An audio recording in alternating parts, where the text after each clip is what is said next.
ये एक simple question है बट स्टिल एक बार कर लेते हैं, थोड़ा सा कंसेप्ट हमारे और क्लियर हो जाएंगे। क्या कह रहे हैं, share of voice limited are being quoted at a PE ratio of 8 times. तो पीई रेशियो क्या होता है, पीई रेशियो हमें पता है क्या होता है, nothing just market price, price upon में ईपीएस, प्राइस अपॉन में earning is PE ratio. Company retain कर लेती है 5% पर शेयर, जो ईपीएस का 45% है। कहने का मतलब देखो, एक अर्निंग पर शेयर होता है, इसमें से कंपनी कुछ डिविडेंड बांट देती है, कुछ इसको रिटेन कर लेती है। अब कह रहे हैं रिटेन कर रही है, 5 रुपये रिटेन कर रही है, जो 45% रिप्रेजेंट करती है। तो अगर 5 डिवाइडेड बाय 45% कर दे, यानी 100% ग्रॉसअप कर दे, तो ये हमारे पास आ जाएगा, ईपीएस आ जाएगा 11.11 का।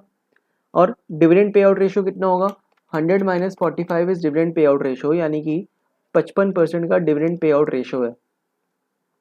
तो 11.11 इंटू में 55% क्या आता है, 6.11, 6.11। इसको ऐसे भी कर सकते हैं, 11.11 माइनस में 5 रुपये रिटेन कर लिए, तो बैलेंस क्या हुआ, 6.11 डिविडेंड में बांट दिया होगा, डन।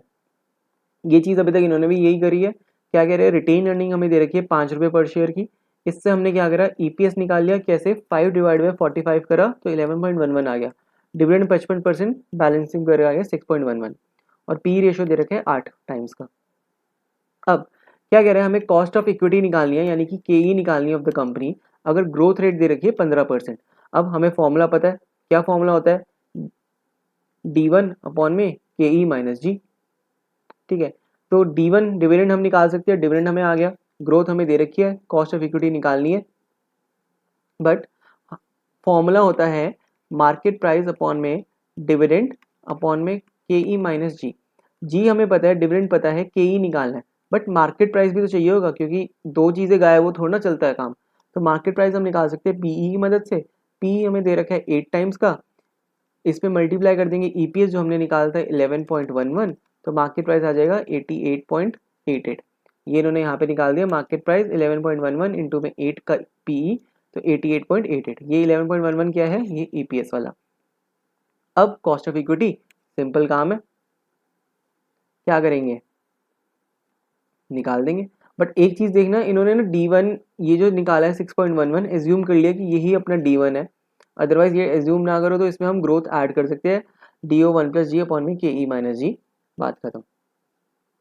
फिर अगला कंसेप्ट क्या, अगला क्वेश्चन क्या कहता है, if the anticipated growth is 16% per annum, calculate the indicative market price with the same cost of capital. कह रहा है ग्रोथ रेट अपना 16% है, मार्केट प्राइस निकालो अगर सेम कॉस्ट ऑफ कैपिटल जो हमने पहले कैलकुलेट करी थी, कितनी कैपिटल आई थी अपनी, 21.87 की के आई थी। तो कहते हैं डिविडेंड अपॉन में के माइनस जी, फॉर्मूला अपना याद रखो, DO1 प्लस जी अपॉन में के माइनस जी।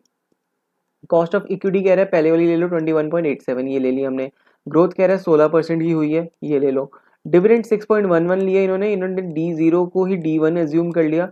क्वेश्चन ने यहाँ पे कहीं भी क्लियर नहीं करा कि ये हमारा करंट डिविडेंड है, फ्यूचर का डिविडेंड है, D1 है D0 है, तो एक अजम्पशन हम क्वेश्चन में लिखेंगे कि ये हमारा D1 है D0 है, जैसे मर्जी हमने सॉल्व करें, वैसे ऐसा क्वेश्चन आएगा नहीं एग्जाम में। If the companies cost of capital is 20% per annum, ऐसा नहीं आएगा, नहीं आ भी सकता है।